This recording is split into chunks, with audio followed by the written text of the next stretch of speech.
사도행전 3장 25절 말씀부터 26절 말씀까지입니다. 너희는 선지자들의 자손이요 또 하나님이 너희 조상과 더불어 세우신 언약의 자손이라.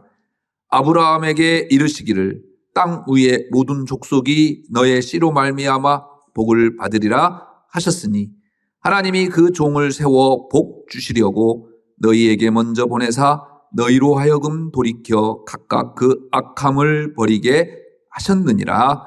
아멘. 얼마 전 끝난 아시안컵 축구대회는 아직까지도 많은 논란이 되고 있죠. 감독의 자질, 선수들끼리의 싸움, 축구협회의 무능 행정, 총체적 부실이 드러난 축구 팬들이 공분을 사기에 충분했죠. 우리나라는 64년 만에 우승을 기대했죠. 다른 나라에서조차도요, 우리나라를 우승 후보로 꼽았어요. 여러분들이 잘 알고 있는 손흥민, 황희찬, 김민재, 이강인 등 내노라고 하는 유럽 리그에서 활약하고 있는 일진들이 대거 포진한 국가대표 팀이었죠. 가히 역대 최고라는 평가였습니다. 그런데 막상 대회가 시작하니까 대한민국 팀이 맞나? 라고 하는 고개 갸우뚱이 있었어요. 피파 랭킹에서 한참 낮은 나라들에게조차도 쩔쩔매는 모습에 온 국민들이 경악을 했습니다. 오죽했으면 좀비 축구라고 하는 말이 나왔을까요? 이게 좋은 의미가 아니에요. 전술도 없고 전략도 없고 그저 선수들의 투지로 인해서 4강까지 올라갔다라고 하는 그러한 이름으로 좀비 축구라고 대한민국 축구를 일컬었죠. 지금까지 한 번도 져보지 않은 요르단의 준결승에 2대0으로 지기까지 했습니다. 그렇지 않아도 감독의 자질에 의구심이 많았는데 감독의 행동거지 말 한마디 한마디가 국민들의 분노를 끌어오르게 했죠. 거기에 다름 아닌 손흥민 선수와 이강인 선수가 서로 주먹다짐을 했다는 것에 더 큰 충격을 주고 있죠. 결국 감독은 해임되었고 또 축구를 좋아하는 팬들의 공분은 가라앉지 않고 있습니다. 왜 이렇게 국민들은 분노하는 걸까요? 그만큼 기대가 컸기 때문입니다. 셰익스피어는 이렇게 말하죠. 기대는 종종 어긋난다. 그리고 기대를 가장 많이 거는 곳에서 가장 자주 어긋난다. 세상에 거는 기대는 이와 같습니다. 여러분들 누군가에게 기대해 보셨죠? 그 기대가 여러분들의 기대만큼 이루어지던가요? 기대가 현실로 이루어진다라는 것은요, 참 어려운 것 같습니다. 그래서 우리는 자주 절망하고 넘어지기도 하지요. 그러나 결코 실망하지 않으시는 분이 있습니다. 저와 여러분들이 믿는 하나님입니다. 하나님 한 번도 나를 실망시킨 적 없으시고 언제나 공평과 은혜로 나를 지키셨네. 지나온 모든 세월들 돌아보아도 그 어느 것 하나 주의 손길 안 미친 것 전혀 없네. 오 신실하신 주. 그렇습니다.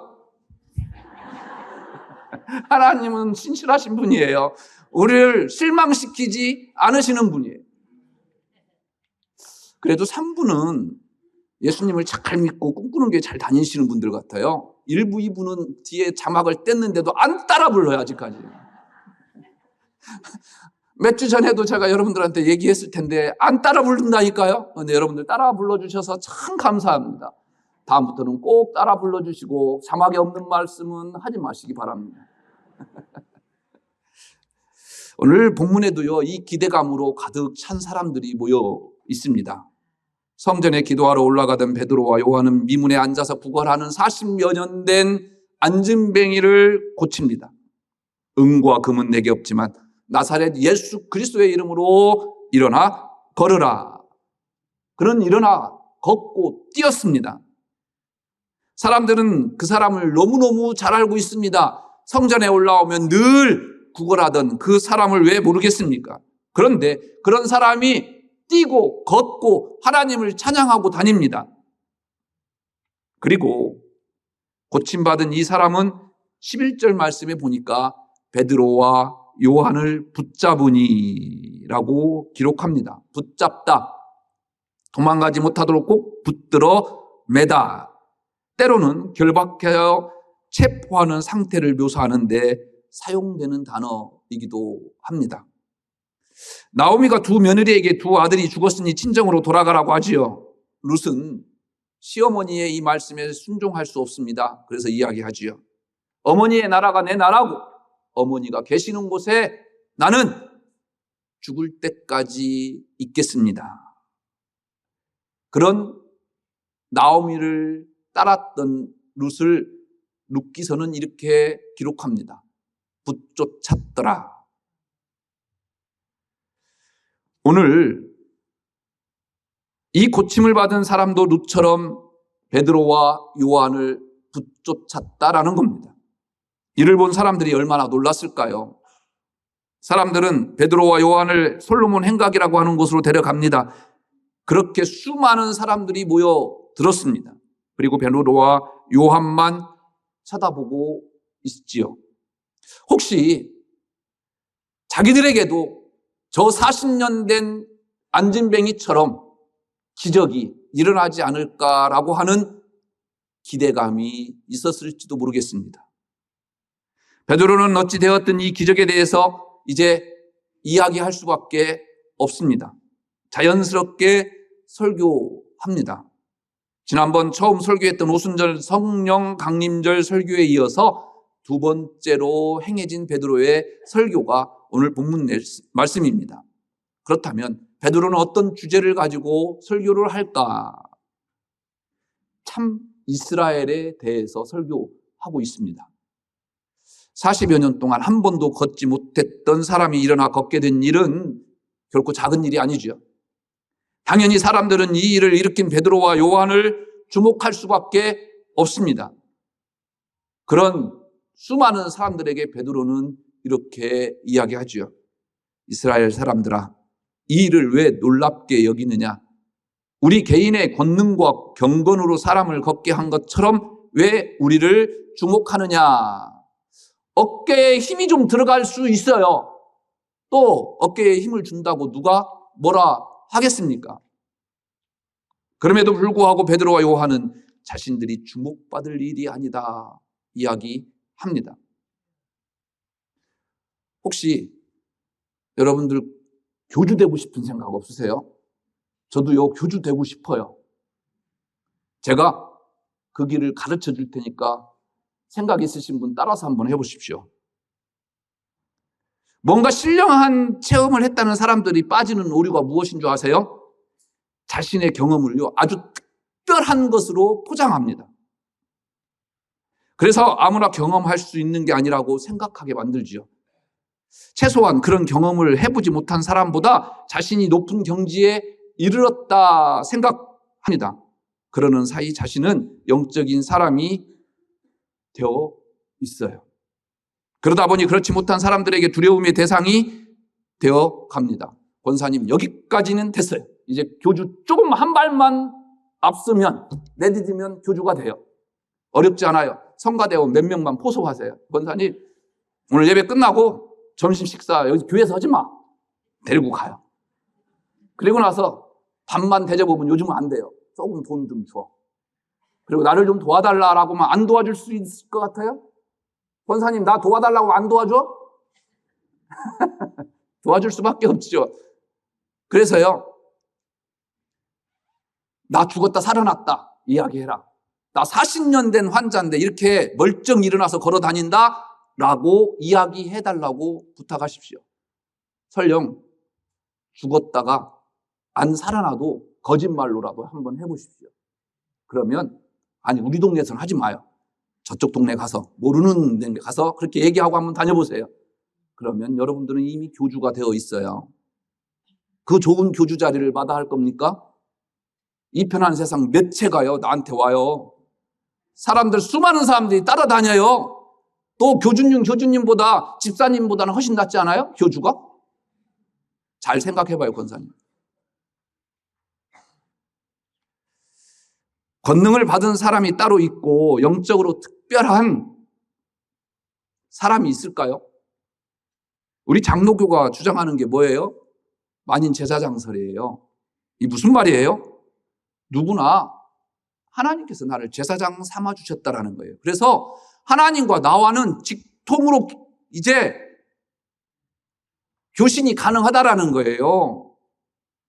이미 하나님께서는 우리를 제사장으로 임명하셨습니다. 임명받은 제사장인 우리는 어리석게도 또 다른 제사장을 왜 통해서 나아가려고 하십니까? 뭔가 특별한 사람이 있어야 한다고 생각합니다. 그런 자를 우러러 봅니다. 혹시 자기가 그런 위치에 놓이게 되면 자신의 권능을 자랑하며 자신에게 기도받으라고 강요도 하지요. 그런데 오늘 베드로 보십시오. 자신의 개인적인 권능이나 경건으로 일어난 일이 아니다. 개인의 능력이 비집고 들어갈 틈이 1도 없어요. 그리고 베드로는 이렇게 말하죠. 그 이름을 믿음으로 그 이름이 너희가 보고 아는 이 사람을 성하게 하였나니 예수로 말미암아 난 믿음이 너희 모든 사람 앞에서 이같이 완전하게 낫게 하였느니라. 그러면 도대체 예수 그리스도라고 하는 이름이 무엇이길래 이러한 능력이 생기는 걸까요? 오늘 베드로가 설교하는 내용입니다. 베드로는 예수님에 대해서 분명하게 이렇게 이야기합니다. 13절입니다. 아브라함과 이삭과 야곱의 하나님이 그의 종 예수를 영화롭게 하셨다. 그 예수가 누구냐? 바로 생명의 주다. 15절에서 이야기합니다. 예수님은 하나님이 보내시겠다고 약속하신 바로 그분이라는 겁니다. 이분 그리스도에 대해서 이스라엘 사람들이 어떻게 했느냐? 너희가 그를 넘겨주고 빌라도가 놓아주기로 결의한 것을 너희가 그 앞에서 거부하였다. 13절이죠. 너희들은 그를 거부하여 십자가에 매달았는데 그런데 하나님이 죽은 이 예수를 다시 살리셨다라는 거예요. 베드로는 예수님에 대해서 이어가지요. 유대인이라고 하면 부인할 수 없는 모세와 선지자들을 근거로 이야기합니다. 여호와께서 예정하신 그리스도 곧 예수를 보내시리라고 말씀하셨다라는 거예요. 그리고 모세가 한 말을 인용하지요. 너희 가운데 나 같은 선지자 하나를 세울 것이니 너희가 무엇인지 그의 모든 말을 들을 것이라. 22절. 또한 사무엘과 선지자들을 인용합니다. 25절입니다. 너희는 선지자들의 자손이요 또 하나님이 너희 조상과 더불어 세우신 언약의 자손이라. 아브라함에게 이르시기를 땅의 모든 족속이 너의 씨로 말미암아 복을 받으리라 하셨으니 바로 그 씨가 누구냐? 26절에서 예수 그리스도라는 거예요. 할렐루야. 베드로는 예수 이름으로 놀라운 일이 일어나는 이유를 충분하게 이렇게 설명합니다. 예수 그리스도는 바로 하나님이 약속하신 구원자이시다는 겁니다. 핵심은 그런 생명의 주를 너희가 죽였으나 하나님이 다시 살리셨다는 것이죠. 지금 안진뱅이가 일어난 것도 너희들이 지금 바라보고 있는 이 40년 된 안진뱅이가 내 곁에 서서 뛰고 걷고 하나님을 찬양하는 그 이유가 되는 것이 예수 그리스도의 이름이다라는 겁니다. 오직 놀라운 역사는 십자가에 못 박혔으나 부활하여 살아나신 예수 그리스도께서 이루시다라는 것입니다. 오늘 베드로 설교의 이것이. 베드로의 설교 주제는요, 다른 게 아니라 이것을 통해서 이야기하는 게 무엇이냐면 참 이스라엘이 무엇일까를 이야기합니다. 너희는 약속하여 보내신 예수님을 죽였다. 13절에서 너희는 바로 누굽니까? 유대인입니다. 분명 너희에게 하나님의 약속이 주어진 것은 맞다. 그런 너희가 한 일이라고는 하나님께서 보내신 약속된 그 예수를 십자가에 못 박혀 죽은 일을 너희들 책임 아니냐. 그래서 너희는 혈통으로는 약속을 받은 유대인이 맞다. 참된 이스라엘이 될 수는 그러나 미안하지만 없다라는 겁니다. 참된 이스라엘이라고 한다면 여호와 하나님이 보내신 예수님을 받아들였어야 옳다라는 거예요. 베드로는 너희가 예수님을 못 박은 일은 참된 이스라엘에서 벗어난 이유다라고 이야기합니다. 그러나 너희가 알지 못해서 그리한 것이고 너희 관리들도 알지 못해서 그리한 것인 줄 안다. 17절에서 그렇게 이야기해요. 제대로 알았다면 감히 그렇게 할 수 없었을 것이다. 알지 못해서 한 일이기 때문에 회복될 길이 하나 있다. 이야기합니다. 바로 그 길을 19절에서 이렇게 이야기하죠. 그러므로 너희가 회개하고 돌이켜 너희 죄 없이 함을 받으라. 이같이 하면 새롭게 되는 날이 주 앞으로부터 이를 것이다. 방법이 있습니다. 그것은 회개하고 돌이키는 것입니다. 그러면 참된 이스라엘로 바뀌게 된다는 거예요. 공부 하나 하지도 않았어요, 이 베드로. 저 설교 준비하면서 저 철학과 나왔거든요. 그래도 논리적인 것은 알아요. 이렇게 논리적인 사람 처음 봤어요. 기가 막히지 않아요? 참된 이스라엘이 무엇이냐? 처음 너희들을 선택한 게 하나님이 옳았다. 선택이 맞았다. 그런데 너희들은 그 하나님의 선택을 배신했다. 너희들은 참된 이스라엘의 그 복을 누릴 자격이 없다. 왜냐하면 하나님께서 보내신 그 사람을 십자가에 매달려 죽었기 때문에. 그래서 너희들은 참 이스라엘이 아니다라는, 벗어나 있다라는 거예요. 그런데 다시 회복할 길이 하나 있다. 그건 다른 게 아니라 회개하라는 거예요. 회개하고 예수 그리스도를 받아들이면 너희는 된다라는 겁니다. 그렇습니다. 우리는 죄인입니다. 더구나 이스라엘 사람도 아니지요. 그러나 우리가 회개하고 돌이키는 순간 하나님께서는 우리를 참 이스라엘로 여겨주신다라는 겁니다. 솔로몬 행각에서 베드로 사도가 설교한 참된 이스라엘이 되는 방법, 곧 회개하고 복음을 믿어서 죄 없이 함을 받는 일, 지금도 여전히 유효합니다. 아니, 오직 이 길밖에 없습니다. 우리는 누구나 죄를 지을 수밖에 없고요. 죄된 사람들입니다. 그런데 그 길에서 돌이키기만 하면, 예수 그리스도의 십자가 아래 모이기만 하면, 오늘 여러분들은 그래서 누굽니까? 참 이스라엘 맞습니까? 아멘인 거예요. 우리가 이 자리에 있고 예수 그리스도를 십자가를 내 마음속에 품는 그것이 바로 참 이스라엘이다라는 겁니다. 1907년 1월 2일은요, 우리가 좀 기억해야 할 날이죠. 여러분들 잘 알고 있는 평양 대부흥운동이 시작한 날이에요. 평안남도 동계 남성 사경회가 평양 장대현 교회에서 시작된 날이기도 합니다. 여성들과요, 또 교회가 너무 작아서 너무너무 많이 모여서 여성분들은 다른 교회나 이 장대현 교회 사랑채에 따로 모여서 기도회와 부흥회를 했다고 그래요. 그 부흥 강사는 바로 선교사님들 부인이었다고 합니다. 14일 저녁 집회 때쯤 말씀을 전하던 길선주 목사가 600명이 넘는 회중 앞에서 자신의 죄를 공개적으로 고백합니다. 그때까지만 해도요, 뭔가 2% 정도 부족했던 것 같아요. 그런데 이 길선주 목사의 죄 고백으로 인해서요, 다시 한번 뜨거운 평양 부흥운동의 불길이 일어나기 시작합니다. 나는 아간입니다. 나는 죄인입니다. 내 아주 친한 친구가 세상을 떠날 때 나를 불렀습니다. 미안하지만 내가 죽어야 될 것 같으네. 자네가 내 재산을 좀 잘 정리해서 내 아내에게 줬으면 좋겠네. 내 아내는 셈이 부족하네. 라고 부탁을 합니다. 그래서 길선주 목사는 걱정하지 말게, 내가 잘 관리해 주겠네. 라고 이야기합니다. 그런데 이 미망인의 돈을 관리하다가 자기가 지금 한화로 한 100불 정도를 호주머니에 집어넣은 것 같습니다. 하나님의 일을 방해한 것입니다. 내일 아침에 그 돈 전액을 미망인에게 돌려드리겠습니다 라고 회개했습니다. 길선주 목사의 예기치 않은 고백은요, 그곳에 모인 사람들의 상한 심령을 주님께 향하게 만들었습니다. 이기람 선교사는 이 설교가 끝나고 이제 기도회를 인도했습니다. 그때 기도하기를 원하면 함께 통성으로 기도합시다 라는 말과 함께요, 그곳에 모인 사람들이요 탁 일어나면서 눈물을 흘리며요 통성으로 기도하기 시작했습니다.